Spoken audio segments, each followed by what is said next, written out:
आधी घरवाली। सिमरन की छोटी बहन विभा माँ के होते हुए भी सिमरन के ही पीछे लगी रहती थी। सिमरन, आ गई हो तो इसे खाना खिला दो।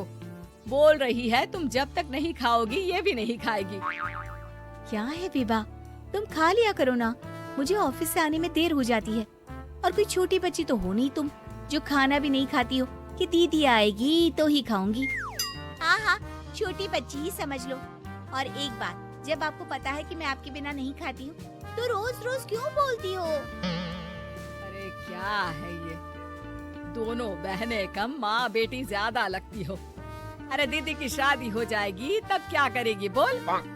जब होगी तब की तब देखेंगे। मैं तो दीदी के साथ ही रहूंगी हमेशा। दोनों की शादी ऐसे घर में कर देंगे जहाँ दो भाई हो। खैर, मामला आया गया हो जाता है। एक दिन सिमरन के पापा जब घर आते हैं, तुम लोगों के लिए अच्छी खबर है। वर्मा जी है ना मेरे दोस्त, उन्होंने सिमरन बेटी के लिए रिश्ता बताया है। बहुत अच्छा लड़का है, सिमरन को भी पसंद कर लिया है और कल वो लोग आ रहे हैं सिमरन को देखने अपने घर।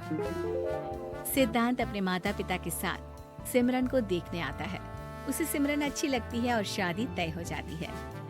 सिद्धांत की माँ कहती है, अब तो हम लोग ले जाएंगे जल्द ही अपनी सिमरन को यहाँ से। अरे हाँ हाँ, क्यों नहीं, आपकी ही है अब तो हमारी बेटी। दूर खड़ी विभा सब सुन रही होती है।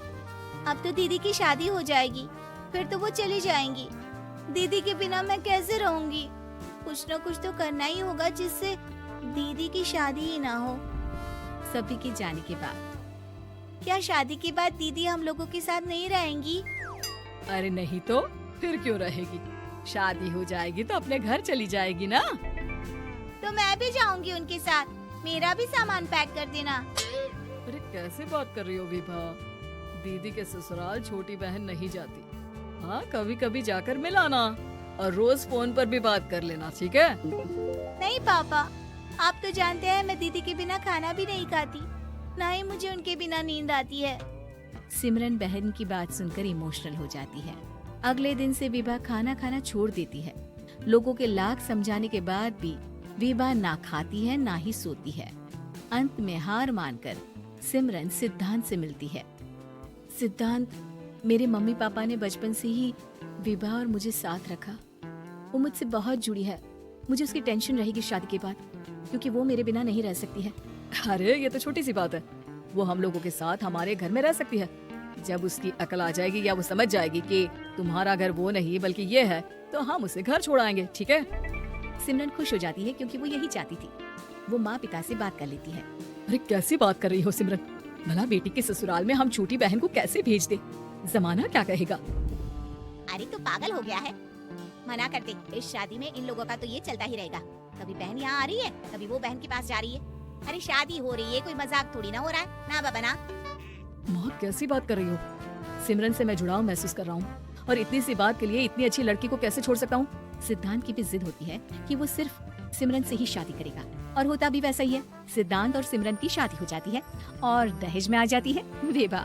शादी के बाद बुआ सास कहती है, अरे माँ ना, साली आधी घर वाली होती है, लेकिन ये क्या, तुम तो उसे घर ही ले आए। तभी चाची कहती है, सिद्धांत को तो हम लोगों ने सीधा समझा था, लेकिन सबसे तेज तो यही निकला। अरे देखो कैसे दहेज तो नहीं लिया, लेकिन साली पर कब्जा कर लिया। सिद्धांत ने इस और तो सोचा ही नहीं था, लोग उन लोगों के बारे में ऐसी भी बात करेंगे। वो वहाँ से चला जाता है और चुपचाप अपने कमरे में लेट जाता है।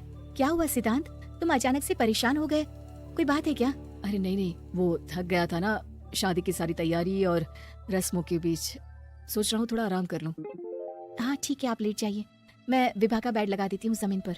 क्या वो यहाँ सोएगी? हाँ, बताया तो था कि उसे नींद नहीं आती मेरे बिना, तो तुम आराम से लेटो ऊपर, हम लोग नीचे बिछा लेते हैं। अरे नहीं, तुम दोनों आराम से लेटो ऊपर, मैं माँ पापा के रूम में जा रहा हूँ। सिद्धांत वहाँ से दूसरे कमरे में चला जाता है, जहाँ सिद्धांत के पिता उसे कहते हैं, क्या बात है बेटा, तू उस कमरे में क्यों नहीं सो रहा? बहू से लड़ाई हो गई है क्या शादी के पहले दिन ही? अब नहीं पापा, वो दोनों बहनों को बात करनी थी, और मुझे नींद आ रही है तो मैं यहाँ सोने चला आया। अगले दिन सिद्धांत तैयार होकर ऑफिस जाता है। ऑफिस में लंच के वक्त दोस्त कहता है, क्या बात है सिद्धांत, इतना सारा खाना एक ही दिन में? हाँ यार, वो सिमरन को खाना बनाने का शौक है तो उसी ने बनाया है। यार हम लोगों की तो सिर्फ एक ही बीवी है, इसकी तो दो है ना। सिद्धांत को गुस्सा आ जाता है। कैसी बात कर रहा है तू? अरे तू तो भाग्यशाली है जो बीवी के साथ साथ साली भी आ गई। अरे साली लोगों की तो आधी घरवाली होती है, तुझे तो पूरी की पूरी मिल गई। सिद्धांत का पारा अब 7वें आसमान में पहुंच जाता है। वो खड़ा होकर उस लड़के से लड़ने लगता है। हाँ, मेरी शादी में मेरी बीवी के साथ मेरी साली भी आई है, ये सच है, लेकिन सिर्फ कुछ समय के लिए, क्योंकि उसने सिमरन को बचपन से ही माँ की तरह देखा और यूं अचानक वो सिमरन से अलग नहीं रह सकती थी। इसलिए सोचो, अगर मेरी बीवी उसके लिए माँ का स्थान रखती है तो मेरा दर्जा क्या हुआ? तभी वहाँ बॉस आ जाता है। माफ करना सिद्धांत, यहाँ इस मेंटल लेवल के लोग हैं। जरूरी नहीं साली सिर्फ आधी घरवाली ही हो, कभी वो छोटी बहन तो कभी बेटी भी होती है। वेल डन सिद्धांत। सिद्धांत को अब ऑफिस में कोई कुछ नहीं कहता, लेकिन आस पड़ोस का वो तो वही हाल रहता है। सिद्धांत ऑफिस से घर की ओर आ रहा होता है कि रास्ते में उसे अपनी कॉलोनी का दोस्त मिल जाता है। क्या बात है, चेहरे की चमक बता रही है, शादी से बड़ा खुश है तू, क्यों?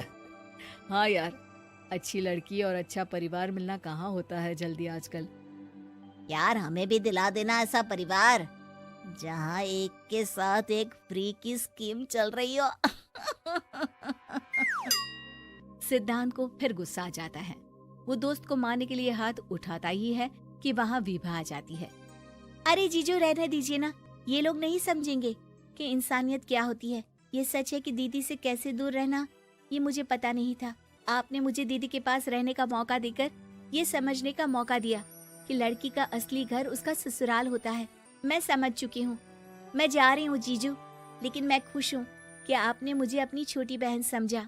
सभी उन लोगों को देखकर ताली बजाने लगते हैं। विभा अपने घर चली जाती है और सिद्धांत खुशी खुशी सिमरन के साथ रहने लगता है।